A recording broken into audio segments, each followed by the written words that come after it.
Hi there, students! Today's Japanese word of the day with Puppy-sensei is Yojijyukugo. Yojijyukugo. You should see it over here in hiragana and kanji. I'd like to be honest with you, chat. Yojijyukugo are my favorite thing in the whole Japanese language. My absolute favorite aspect of Japanese. Yojijyukugo means 4-character expression. That sounds like a mouthful in both Japanese and English.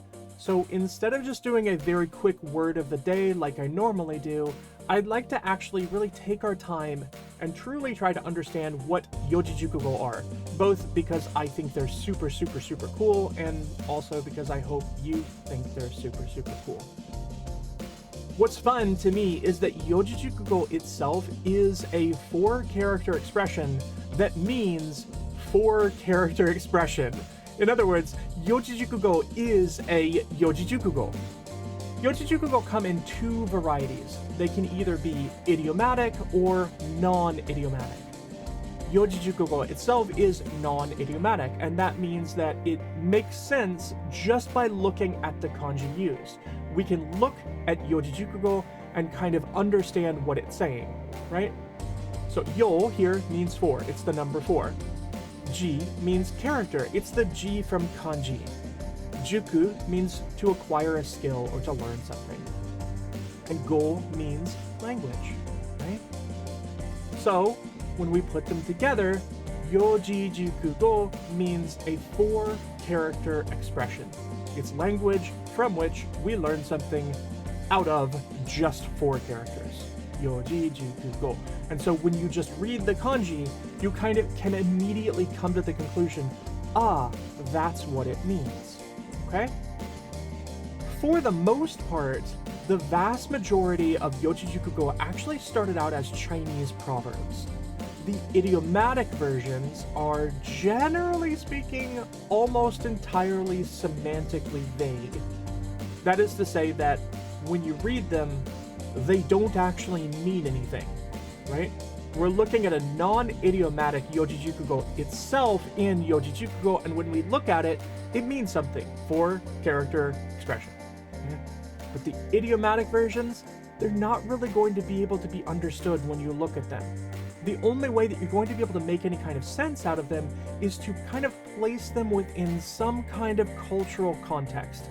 Oftentimes, that relates to some fable or some story that's been told, and you, by knowing that story, will hear the Yojijyukugo and go, that calls to mind that story that I know, and therefore, this expression kind of makes some sort of sense. Let me give you an example of exactly what I mean. So this Yojijyukugo that I'm showing you now is Yotokuniku. Yotokuniku. This is an idiomatic expression that if we parse it directly, just reading the kanji one after the other, it reads sheep, head, dog, meat. And those words on their own don't actually mean that much, right? If you just look at Yotokuniku, sheep, head, dog, meat, what does it mean? It's hard to say. But the story goes that there was once a guy who displayed the head of a sheep in his shop to trick people into buying what was actually dog meat that he was selling, which is really mean. Very mean of him to do that. Not just the tricking people by showing them a sheep's head and selling them dog meat, but just selling dog meat. You shouldn't do that. Don't hurt your puppies. But without knowing that story, it's just Yotokuniku. Sheep head dog meat. What does it mean? We don't really know.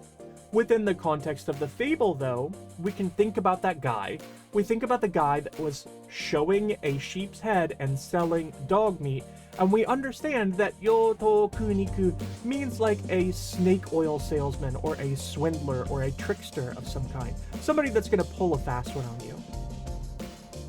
It's estimated that there are thousands of these 4-character expressions, and they can either be Chinese in origin or they can be natively Japanese, like the phrase Ichigo Ichie, which means a once-in-a-lifetime opportunity. Do not miss your chance to blow. Ichigo Ichie actually comes from tea ceremony, and it really means something like every opportunity that you have is a once-in-a-lifetime chance. I apologize for my bit of a long-winded explanation today. I'm just like really passionate about Japanese proverbs and stuff. The TLDR here is some Japanese idioms place 4 kanji together to tell a story, and the only way to understand that story is to be able to place it within some certain context. I think that's quite cool. Anyway, I'll see you soon. Mata ne!